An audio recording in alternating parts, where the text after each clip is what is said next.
There's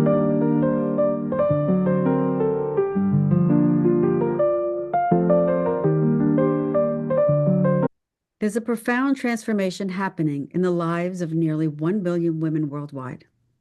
Yet too many of us are navigating it alone. If you're in your 40s or 50s and experiencing unexplained anxiety, foggy thinking, disrupted sleep, or wondering why your usual wellness routines just aren't cutting it anymore, you're not losing your edge, and you're not alone. This is perimenopause. While every woman's journey is unique, over half of us feel unsupported and overwhelmed during this natural life phase. Today, we're pulling back the curtain on what's really happening in our bodies, in our minds, and lives during this transition. We're sharing real life stories, expert insights, and practical strategies to help you not just survive, but thrive through this transformative time. Because understanding your body's changes is the first step to reclaiming your power and well being. Today on Chat Off the Mat, I welcome Amita Sharma. Amita is co founder of Nourish Doc, a global holistic wellness platform. She's on a mission to bring awareness and education for women going through hormonal transition. Nourish Doc has designed evidence based holistic wellness programs for self care and prevention on 20 plus topics and 20 plus holistic therapies. Welcome, Amita. Thank you. Thank you so much, Rose. I Yeah. really appreciate the work that you're doing, and I'm super excited. We're finally getting to meet each other and talk about this topic, which is so important for women. Very important. I've been really excited about this as well. And a lot of my audience have been asking for more information, more experts on this field of menopause and perimenopause. So I would like to start out by asking you about your personal journey and what got you to where you are today and helping others. Yeah, no. So I'm not a medical expert or a health expert. I was working in the corporate, high tech, high stress, fast pace, all of these you think of.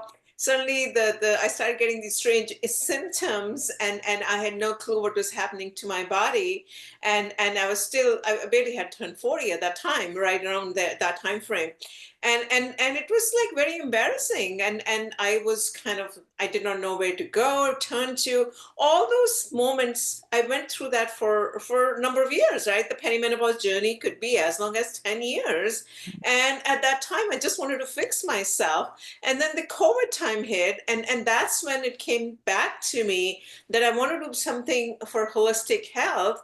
And I started digging into it, and I finally found this whole topic is under research, underfunded all over the world, doesn't matter in America. And we feel as women taboo to talk about it. Yeah. I said someone has to come out, and I'm not the only one coming out now. I feel that so many women are coming out and talking about it. So that was sort of my giving back to women, that I want to give back in a way that they don't suffer the way I suffered, and I want to present a credible, trustworthy information.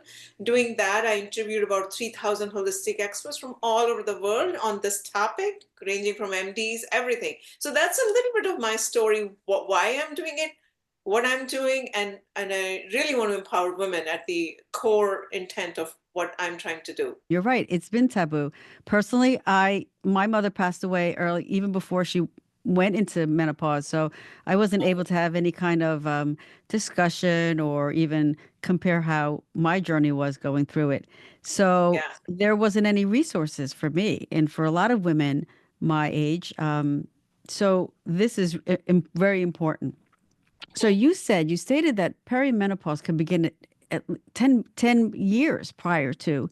What are some of the symptoms that start to occur 10 years prior to menopause? So first symptom is menstrual. Your menstrual cycle is going to get irregular. It's going to get completely out of whack. Mm. So be prepared for this journey.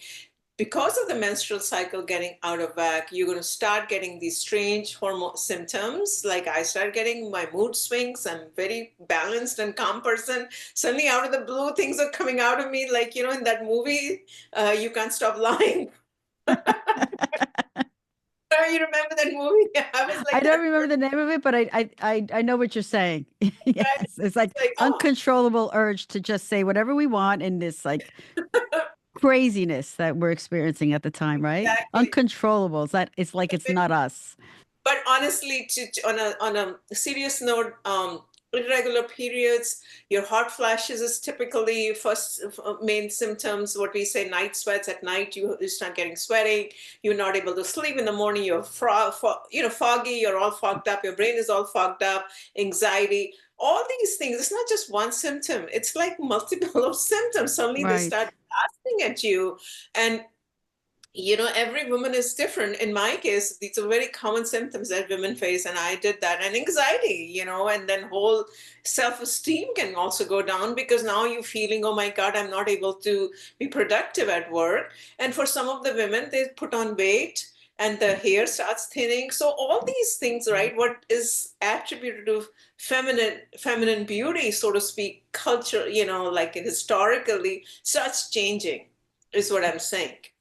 Yeah. No, I also wrote down here there's changes to skin starts to occur. And then this all leads to, like you said, like, well, the self-esteem, right? We start to wonder like what's happening and how are people looking at us and how are we managing in our relationships and all that. So a lot of this gets interplays with that as well. So that goes for a long time. And managing these symptoms can be really difficult if you don't know where to turn to, right? So Yeah, because okay, so a few things are going on, right? First of all, these symptoms, five, six symptoms are coming together at you, and there's not a single pill. Well, sometimes you go to the doctor, they give you one pill, and they might take care of one thing and not the other thing, and it's like complicated thing, right? They haven't been able to figure it out. So the other thing is most of the doctors are not taught about menopause in their medical schools and nothing about perimenopause. And this has been told to me by so many doctors. So they themselves are not really clear. Like they might put you on a hormone therapy or you don't want to be. There's a lot of confusion, is what I'm trying to say, during this whole phase, and managing this whole phase can be very challenging for a lot of women. yeah. And some of these women can't take certain things, and but your estrogen, what's happening is that your estrogen starts to decrease, and this is what's creating a lot of these symptoms, right? And then you go through the stage of menopause, which can also last for a while as Mhm. well, because you're still experiencing a lot of these symptoms of hot flashes. Maybe you don't have your period anymore, but I think even in postmenopause, you're still getting the hot flashes because your body is just I don't know. It's Mhm. just, I think, still adjusting after even a period of time. What are some things that a person can do to eliminate or alleviate some of the symptoms? Well, the biggest symptoms we have are like sleep, right? Hot Mhm. flashes are probably the ones. And does everyone experience hot flashes? No, no, no, no, not everyone. Approximately the data talks about 80 to 85% of the women, which is Okay. significant, right? Women Yeah. will experience hot flashes. Right, right, These are the most common symptoms that women will experience. And it's also different as per the ethnicity of the woman. For example, right. not many women understand this. Latino American and African American women generally have more aggravated hot flashes than a Japanese or an Asian woman. They don't get as many hot flashes because of the diet. They are on the soy diet, they're on the soup-based Right. diet for years and years and years. And so it depends on what you have been doing in your past life, how much suffering can, I'm not saying it's directly proportional, but it depends on your lifestyle habits before, what kind of diet you're on, what kind of movement you're doing. Depends a lot on that, the journey of the perimenopause. Okay. This is great. Okay. So let's talk about that. So I know one of the things you want to do is make people more aware that there's not this awareness of perimenopause, right, in the world of the doctors and what they need to do, but also a person doesn't understand that what they're going through and what they can do to help eliminate or alleviate some of these symptoms. So they need to look at lifestyle. So give us some Mhm. ideas of some of the factors that contribute or can contribute to elevated symptoms and what they can do to either include something else that helps them or what they can do to eliminate certain things. Yeah, yeah, because earlier, if let's say an average woman, typically a 40-year-old woman, let's say an average, has probably 2 kids, married. I'm talking of generalization here. Right. And how much time would she have if she's working? She have 2 kids. You don't have time to take care of yourself and not eat healthy food on a daily basis. Sometimes you don't cook every day. So if you are, leading a very high stressful life with no time for yourself and not eating properly, nutrition wise, and not moving properly, and not nourishing yourself, right? That is the lifestyle I'm talking about, which is common to so many of working women, that is so common that can aggravate their symptoms Right. as they enter the perimenopause, because the stress, right? Okay. The stress is a big factor into that. So that's Mm. one of the things. So now, once you are in perimenopause and you are so kind of, you're not even functional, like what happened to me in a way, I had to pause, right? In the sense, I had to take a break. Otherwise, I was not able to literally wake up and function and be productive. It happens to a lot of women. So what can you do, right? So the first thing to do is you have to change your daily routine. You have to change your lifestyle, your dietary modifications. Before you get into these HRTs and the Right. supplements and the white, all these things, you if even if you start feeding your body with all these supplements, which I started doing like a crazy person, it actually backfired on me until and unless I changed my entire daily routine to make sure like I'm nourishing myself properly, right? When I Mhm. use the word nourishing, it's not only the food, mind, body, and soul, everything, right? That is what is so important for women to understand. HRT, no HRT, vitamins, supplements, no.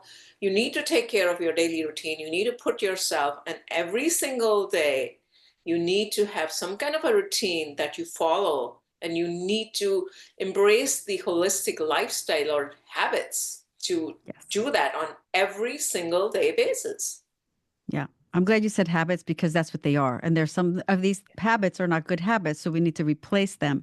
But sometimes Mhm. it's difficult because, you're going along here for many, many years and you're doing the same things and almost you're doing it without even realizing it, right?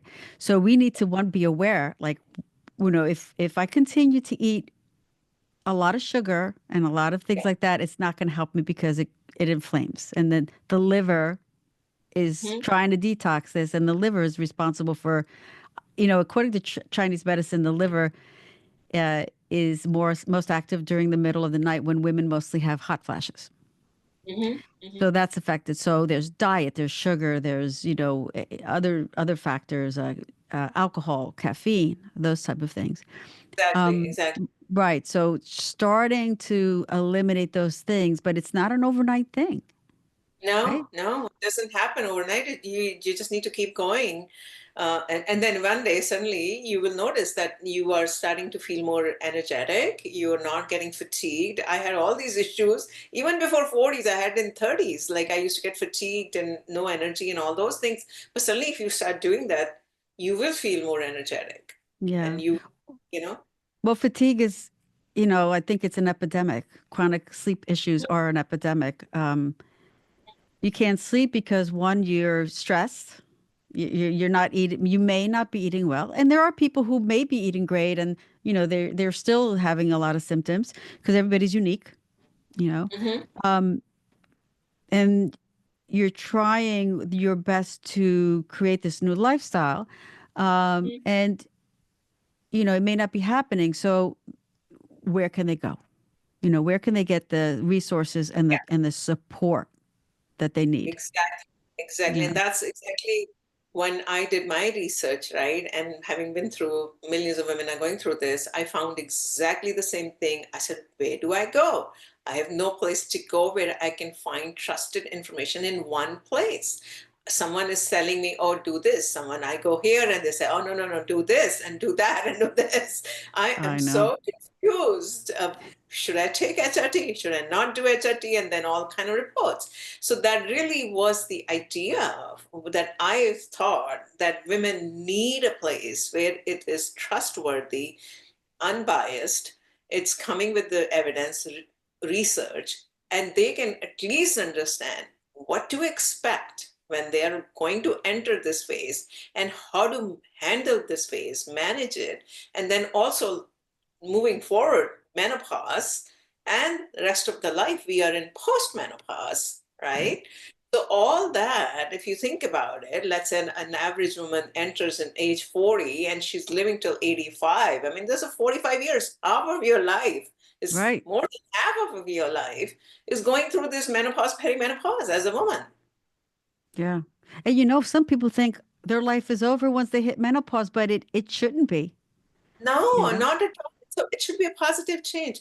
It's a time to really reflect, on what your priorities are. What is it that you wanted to do? Maybe it's a second career for you as a woman. Right. You don't want to push yourself always in the corporate, because I'm not saying there's anything wrong with working in a corporate in corporate world, but the stress is what I'm talking about. Maybe you Yeah. don't need to take that kind of a stress. Maybe you pause and do something else that gives you more joy and still give enough financial to make sure you can live Mm, a good life, right? At that right. time, most of us are the kids are in college, and hopefully the financial responsibilities are behind us, right? By the time most of the women are entering menopause, if they have kids, is what I'm saying. So Right. that phase of the life, you can at least spend time for yourself and take care of yourself. Yes, one of the issues I'm hearing a lot from women in their mid 40s who do work is work-life balance, family Mhm. life balance with little Yes. kids. But even if a woman is staying at home, there are responsibilities with raising children, and there could be that they have children with special needs, or maybe their husband's traveling and they need to do everything by themselves. So there's, or the aging parents that they need to take care of. They're taking care of their aging parents, they're going through menopause, and it's tough. And as Yeah. women, as you know, we don't take care of ourselves first. And that can And lead then to, we are go ahead. yeah, and then hopefully our kids will take care of us, right? Yeah, right. Well, I'm hoping to take care of myself really, really well so they don't have to. I always tell them that. And that's why I Yeah. have people like you on the show to talk about our health. But our mental health gets impacted too, right? I mean, do you see women who are getting more depressed? Maybe they weren't depressed before because of these changes that they just don't know what to do and they give up. No, you're absolutely right. Look at the data, right? The data talks about in US and UK, 60% of the women who get divorced, gray divorce is on the rise, are going through this perimenopause, menopause journey. And one of the other symptoms that can happen to quite a few women is loss of libido. And then if you don't have an open communication with your partner, your relationships can also go down south. And so that is another one of the factors that could add to anxiety, depression. Your relationships are so important, and suddenly you've been going through this, and suddenly a brick wall hits, and you don't know what to do. Then there are so many factors, and empty Yeah, nest is another one, and which we didn't talk about. And then aging parents, and then job. I don't want to use the word age discrimination, but you could feel age discrimination. That is a sure. fact of life here, everywhere actually, it doesn't matter here. And then if you have, for God, for your open, not an open communication with your partner, so all these things can impact your anxiety, depression for sure. You don't feel the worth that if for whatever reasons women are getting divorced, that also can impact your emotional well-being, right? Sure. Yeah, well, they may not feel understood or heard, or Yeah. maybe they don't feel comfortable talking to their spouse or partner, and their spouse or partner may not understand. Yeah, because we ourselves don't understand, and how can we expect men Yeah, to understand what we right, are going through, right? So many men have interviewed me, and they said their wives or partners have been going through this, and they like to understand it a little bit better to make sure that there is an understanding between the two people what your partner is going through. right, right. And so, so I want to talk about that, the low libido and also vaginal dryness that can occur too. You Yeah, know, and absolutely, yes. and treatments. So, are there treatments for these type of issues that can be long lasting? And you're in your 60s, and it's really difficult or painful, and then you're thinking, "Oh my gosh, this is not the end of me." You know, I still want to have pleasure in my life. What can we do? So, give us some advice or direction on that. Yeah, absolutely. So like I said, I'm not a doctor, but I've Right. talked to thousands of them. So I'm going to share whatever I've heard and researched. So there are a lot of things women can do. One of them is, there is a meditation, what they call it, orgasmic meditation. Believe it or not, you can A Google it. meditation? Oh, Orgasmic interesting. meditation. Orgasmic Okay. meditation. There's a difference between plain meditation and orgasmic meditation. Believe it or not, it has research on helping your, you know, that part of The the body. And uh-huh. then you need to have some pelvic health, that pelvic health area. You need to do some pelvic health strengthening. That really what you want is the blood to flow in that part of the region. So Right. you need to do enough exercises for pelvic health area.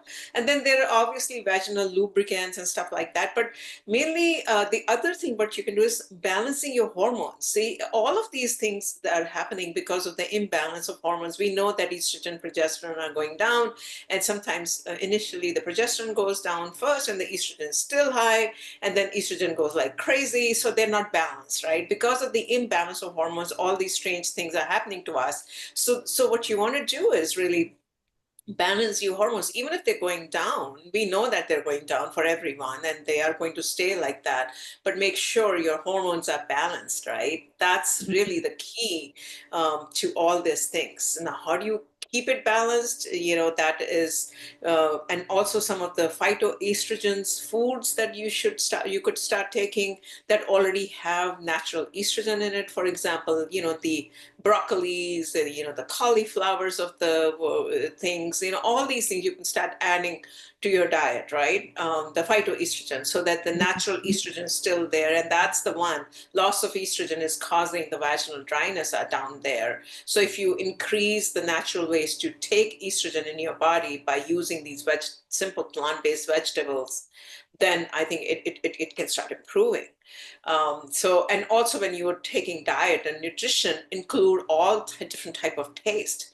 When I use the word Right. taste, meaning salt, your fermented food, Spicy. yeah, exactly, your spicy, your stringent. That's what Ayurveda talks about. Include all the taste. Your bitter Yes. vegetables, right? Yeah. Like we know that like bitter gourd or some of the bitter vegetables, throw it in there. So that's what I try to do in the mornings. I'll cook a really big breakfast with egg, and I put all kind of veggies like spinach and cauliflower and all kind of vegetables, onions, even a little bit of a tofu. So there's a huge big breakfast that trying to include all the nutrients, in the mornings.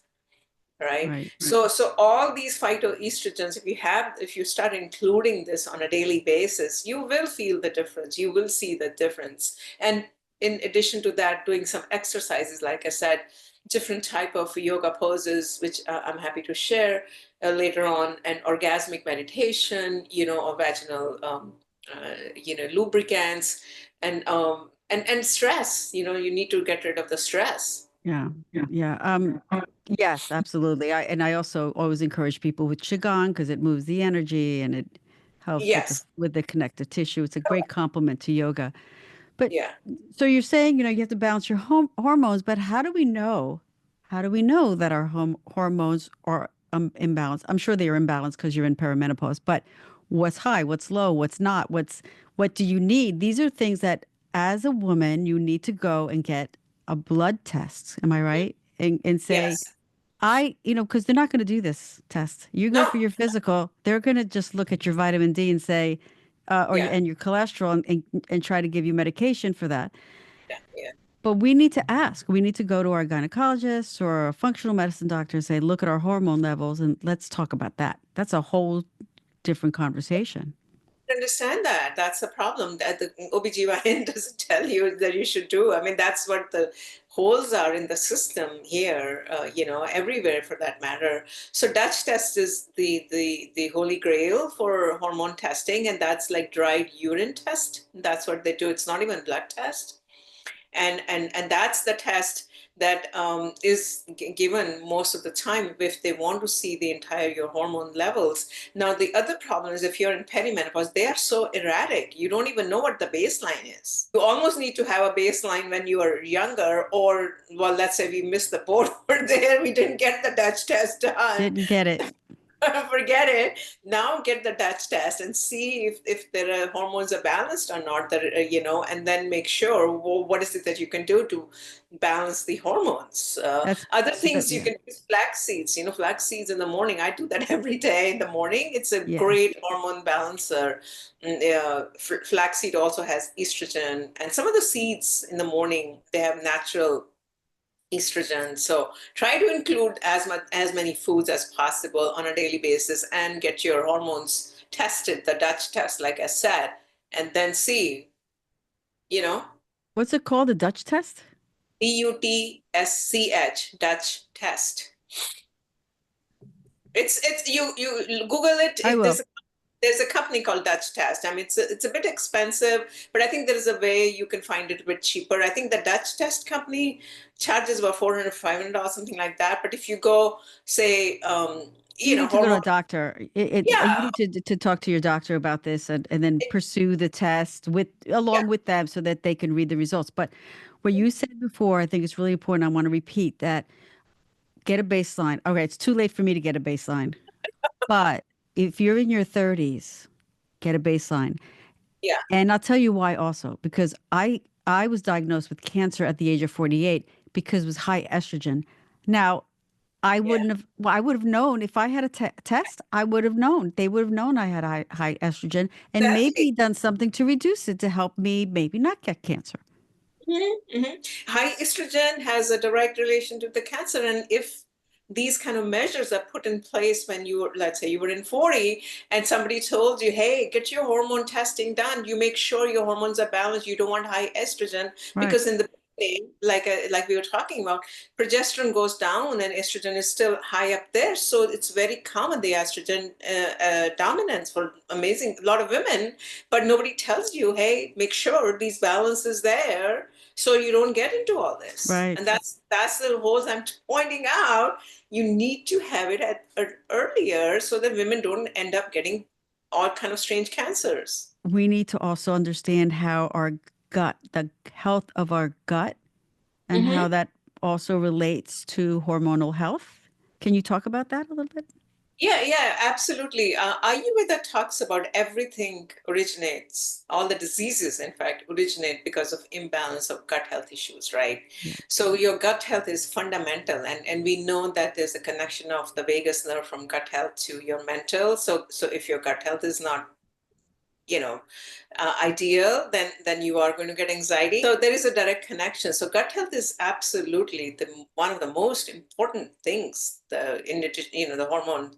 So you need to make sure, like I was talking earlier, that to maintain your gut health you need to feed your gut microbiome enough, right? So that you include all the different tastes. We were talking about that earlier. Your gut flow, your gut microbiome changes when you're going into the perimenopause, menopause area. So you want to make sure you feed your gut on a daily basis enough of these nourishing ingredients, right? Right. Right. And also you are pooping every single day, because Absolutely. that's important. Important. A lot of women during this phase of perimenopause get constipated. Yeah. The very common constipation. You want to make sure you're not constipated. You're feeding your gut every single day what it needs to be fed, and you are having evacuation, bowel movements, Yeah. regular bowel movements. Yeah. This is very, very important. Otherwise, again, the same issue. All your inflammation gets kind of piled up, and now your body's inflamed. There's another problem, right? Because you're not doing a bowel movement on a daily basis. So absolutely, gut health is a simple. Most of the women during going through this phase have inflammation inside their body. A lot of inflammation. A lot of inflammation, not only because of the gut health, but also because of the makeup, because of the kind of food that they have been taking, household products, so many things, right? If you think Yeah. about it, so many things. Environmental, right? Stress, Toxins. environmental. Yep. Yeah. Toxins. So you have so much inflammation inside your body, and if you're not doing regular bowel movements, you can imagine you're growing a toxin factory inside your Yeah. thing. It's in your body, and you're not detoxification, right? Is so fundamental, and that's one of the things Ayurveda, even traditional Chinese medicine, talks about regularly in a year, cleansing your body inside out, not outside in. You need to cleanse it, Yes. right? So you are getting rid of these stupid toxins so you can function. It's very, very important. Yeah, but you need to do it safely. And I'm a huge Yes. advocate of Ayurveda. I learned about Ayurveda years ago when I was having gut issues, and a yoga teacher of Yeah. mine said, "Go to this doctor, Ayurvedic doctor," and he cured me. I didn't have any more issues with my gut, and you know, he gave me supplements, but do it wisely. Don't start, you Yes. know, Hmm. randomly taking No. supplements. Go to a certain food store and just buy things off the shelf because they can have an adverse effect. Absolutely. I started doing that. I started buying all kind of supplements. Oh my God. And it started having adverse effects. So you need to go seek a proper, functional medicine doctor, Ayurvedic physician, even traditional Chinese, whatever gives Yeah. you, the Whatever comfort. resonates. Yeah. Yeah, who resonates with you. I personally have done a lot of Ayurveda, but that is because I feel comfortable with that. Even acupuncture, I do that a lot.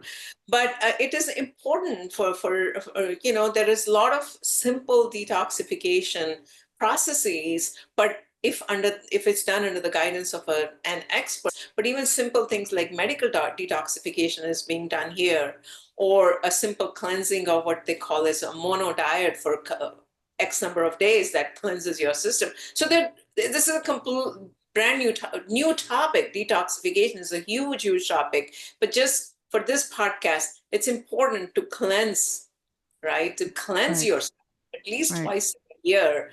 And I'm not talking about juice cleanse here. I'm talking about, cleanse. It could be medical detoxification or a simple mono diet cleanse that maybe you could do it safely, but it's important to talk to someone. So a lot of this gut and toxin removal that we're talking about, this gut health, can also help eliminate some of that excess weight that women are feeling, that middle belly, that which is Mhm. hormonal, but they don't have to carry that forever, right? They can uh, exercise and eat the right things and do the proper routines that help to eliminate that, because that Yeah, seems to be a sore spot for women, that excess yeah, weight. it's absolutely. It's mainly because of the hormone imbalance. I had it for years and years. Oh my God, I just had to change my diet and all that things, and now it hasn't gone away 100%, but still, it's not as And you pronounced. feel better because a lot of Yeah, it could also be bloating, which is yes, a huge indication that you're maybe not eating properly or at the right time or the right foods, yeah. and you can help eliminate that. So I know diet is really important in lifestyle in an approach to helping you feel better overall. Hmm. Hmm. Let's talk about what Nourish Doc, which is you co-founded, and Hmm. what it offers, your role. Just take the floor and let us know everything about Nourish Doc and how it helps people, Yeah, how it helps women. yeah. Well, the whole intention of Nourish Talk is really to build a holistic wellness platform for women, specifically in the mid-age women beyond the reproductive years when they're entering the perimenopause all the way to postmenopause. Now, and I also wanted to make it affordable. I didn't want women to say, "Oh my God, the Dutch test is 500 and this is 1,000 and that's that." So what we are doing is we put together a simple app that would be only $10 a month so that women can go in and get credible information about what is this whole journey going to be, and also have managing this journey using holistic therapies. That's really what we have done, is created this amazing platform so that women feel, okay, I just need to learn and I can spend $10. Everybody has $10. Then the next level could be the expert guided care, which would be a little bit more affordable, but still you get to hear from different experts from all over the world what you could do.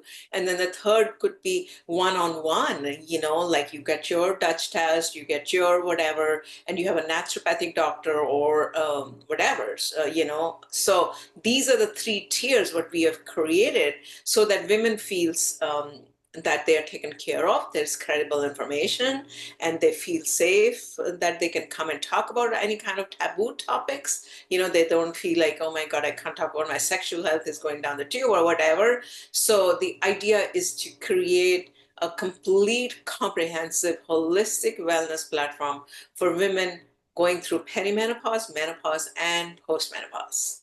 Is there anything else that you wanted to add, Amita, before we wrap up the episode? No, I just want to encourage all women for self-love, self-care, self-worth. You are worth it. You owe it to yourself. You have been caring for everyone else all these years. Now you care for yourself. And that's what I like to leave it with. Perfect. Beautiful. Yes. Don't ignore yourself. Take care of yourself, right? Mhm.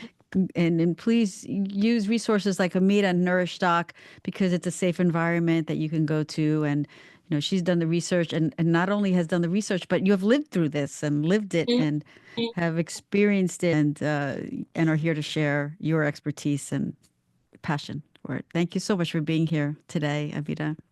Thank you.